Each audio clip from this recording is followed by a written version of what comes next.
What's up, guys? It's Tate and Tim here, back again. Oh, you wanted to say something? What's going on, guys? Just want to say hello. Hello. We're back here with some more Overwatch for you guys. We've been playing it quite a bit lately, and gotten to play with a lot of the characters in this game, and it has really kind of opened our eyes, I guess, to who we think are, our favorites coming out of the gate. I mean, I don't think, honestly, that there's a character in here that, like, really could be considered, like, bad, you know, if you have them on your team.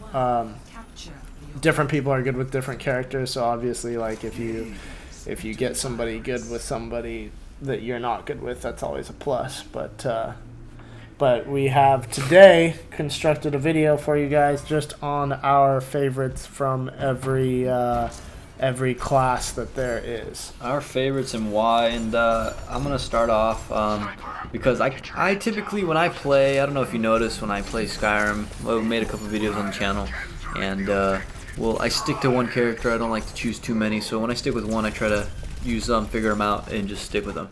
And Tate's tried to open my eyes and use to play other players, which I have, but I haven't found anyone as good as Soldier 76. Real name is Jack Morrison, just in case you didn't know.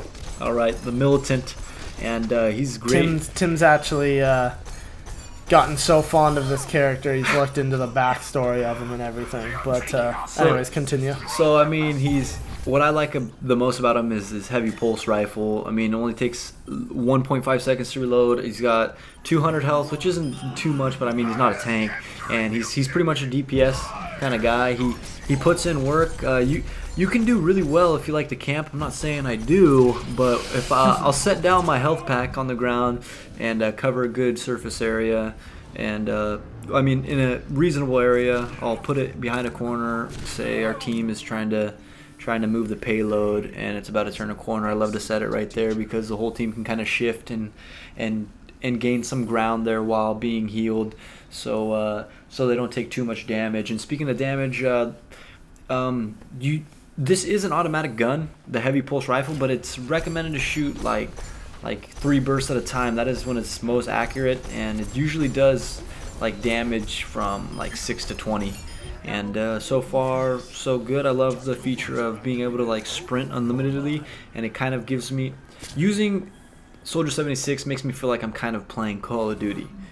Yeah, that's why I like it, because I'm so used to those first-person shooters. But let's hear your take on a character.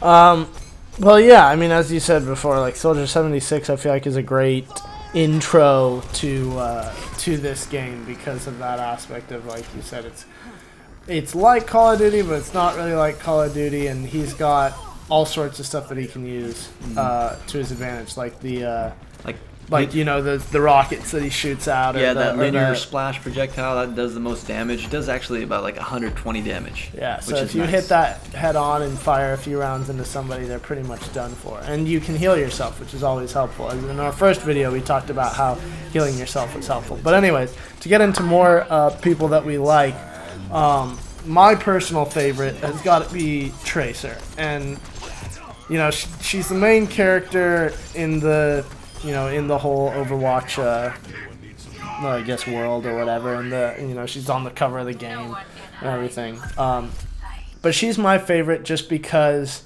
I know personally playing against a good Tracer is one of the most annoying things, like, to have happen to you in this game.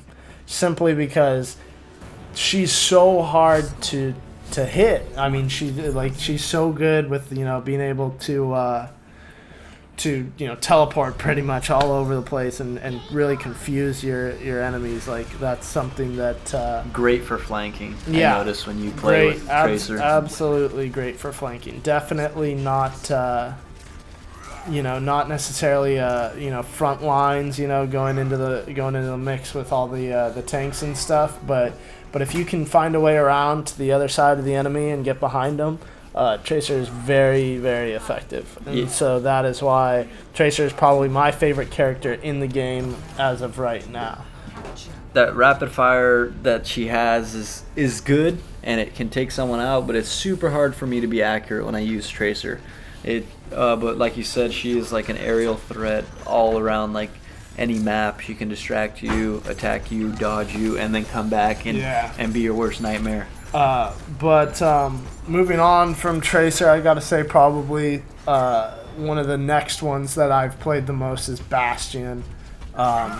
Just because Bastion has the healing effect. I mean, there's the 3 characters that I play with healing effects are really Roadhog, Soldier 76, and Bastion. And Bastion, if you can find the right spot on a map to set up your little, your tank, your little turret thing or whatever, if you can find the right spot to set that up, you can just mow down an entire team of of enemies and stuff, and you really do quite a number on them.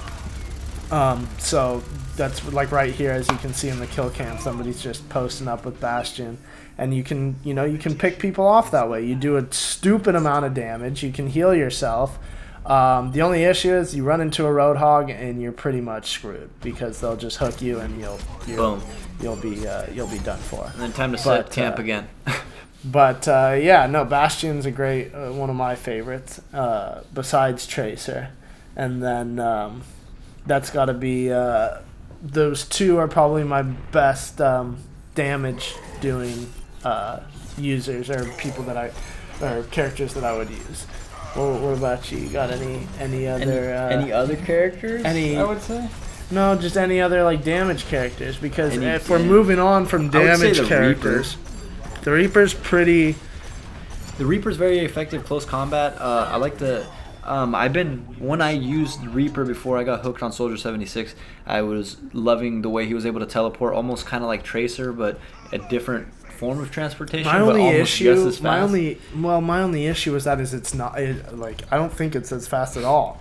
Tracer can do it in like a blink. They're called blinks for a reason, because she can do it so rapidly. Yeah. Whereas I sometimes will be teleporting with the Reaper and get screwed over because like I won't teleport fast enough to where I need to go, and I'll get killed before I even teleport. That being said, I think the Reaper has one of the most overpowered specials or alts or whatever you want to call them in the game. I mean, you put him in a group of people, use the alt, and everybody else is screwed pretty much. So close combat. He's definitely got some good. Stick with Reaper. He'll put in some damage with those dual wield. I like to call them sawed-off shotguns. Yeah, so. But he's definitely a damage character. Definitely, if you get close enough to your enemy, you're gonna destroy them basically. But one of my favorite characters that I forgot to mention, my 3rd favorite character, who also I end up doing probably the best with, is D.Va. D.Va, I get the most kills per death with, and that's just because she pops out of her frickin' suit when you kill her the first time. But that's probably the best reason I like D.Va. She doesn't do a ton of damage, but she can use her shield, and then when she does get low on damage, she basically gets like a second chance, and pops out of her robot or whatever. But those are gonna be our top. What is that? Our best 5, heroes. 6 About 5 heroes. 5, 6. Those are gonna be our favorites. With Soldier, Tracer, Reaper, Bastion, and D.Va. Yeah. And that's pretty much it. So 5. Yeah. Right on, guys. If you like the feedback, let us know. Also, give us your opinions in the comments below. We'd love to know who you guys tear it up on the field with. And until next time, guys, we'll see ya. Catch ya later.